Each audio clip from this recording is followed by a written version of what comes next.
listen to reason? Will you open your eyes?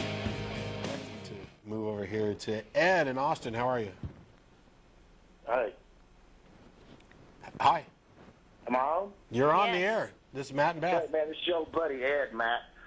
And I told myself I'm not going to call you again, but I'm still watching the show. And I just wanted to make one point about comparing the honor killing in Canada with the with Andrea Yates and the kind of stuff that sometimes goes on in the wacky side of Christianity.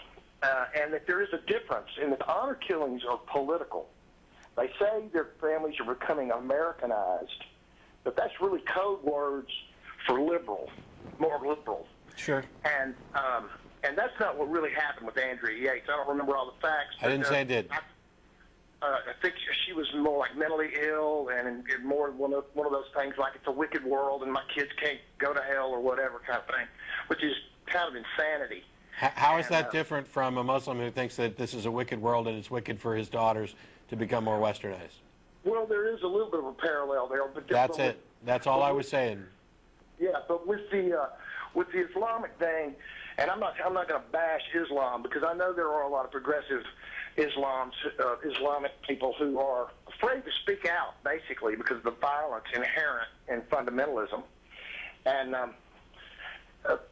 but I think it's just a little bit, there is a big difference. There's not, I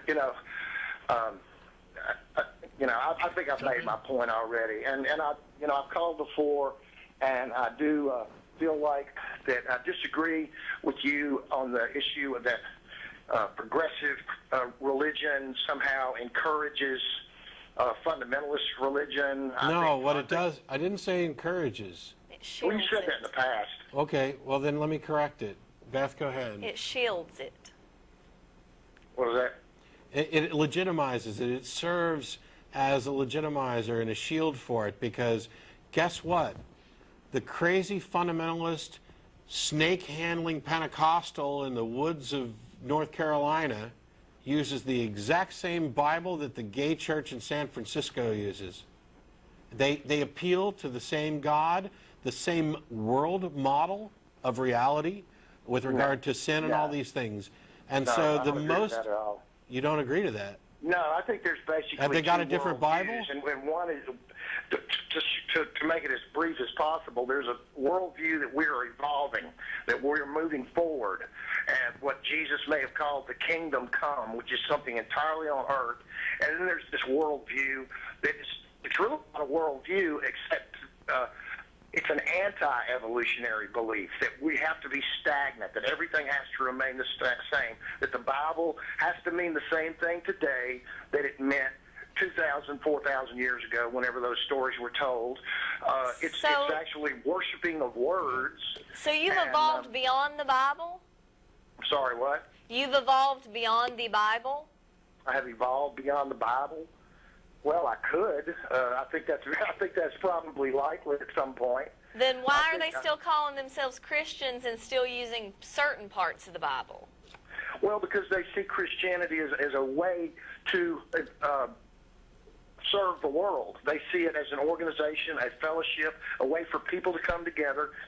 And for one thing, it gives, it pulls the... It gives the fundamentalists an option, alternatives to some of their wackier, old-fashioned beliefs, which may have been useful beliefs 200, 300, 400 years ago, but today they're antiquated and they're outdated and they're not as useful as they used to be, or they've actually become harmful and abusive. And we all are evolving, and it seems to me like we're evolving somewhere, and we're going somewhere, wherever that is, and I think it's the same place, personally. Then why do you even need to call it a religion? Why do you need to call it Christianity? Just evolve out of it. Just throw it away. I don't need to. I think it's more helpful. I think atheism has its place, and y'all have a fellowship, and for people who don't like the word God, God is just a damn word. Okay? Okay, and so you don't stop believe using it. You don't believe there's an actual God? I'm a pantheist. I'm an agnostic pantheist, man. Whatever exists is God to Well, me. on this it says you're a progressive theist, so you're an agnostic pantheist. Yeah, recovering Baptist who doesn't like labels. Sure. So, well, then why'd you adopt such a stupid one? I mean, Well, that's pretty condescending, Matt. It is, Still and over steak dinner. It is, and I'm having fun because agnostic pantheist. You're a recovering Baptist, so you used to believe in a single God, but now you've adopted pantheism, which I don't know actually is necessarily consistent with agnosticism. I mean, Of course it is. I think you can put the two together like that. I'm just wondering what your justification is when you say you don't like labels.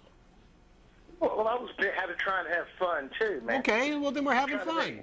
Well, what do you believe in? Man. Well, yeah, Beth's want to know what. I can't hear Beth. I got to tell your technical people, I can't hear what she's saying. Okay, well, unfortunately, we have less than a minute left in the show. Okay, well, peace, love. We got to live together, man. And let's try to pull some of these fundamentalists out of the dark ages. And if we have to do it with religion, that's fine. No, it's not fine. And it doesn't work. Maybe it's not your gig. Maybe it's not More your go gig. from But fundamentalism you to can't atheism. If you just abandon these people, they're just going to get worse. I'm not abandoning them. I'm just not willing to use lies to move people towards truth. I am a fan of using truth to move people in the right direction.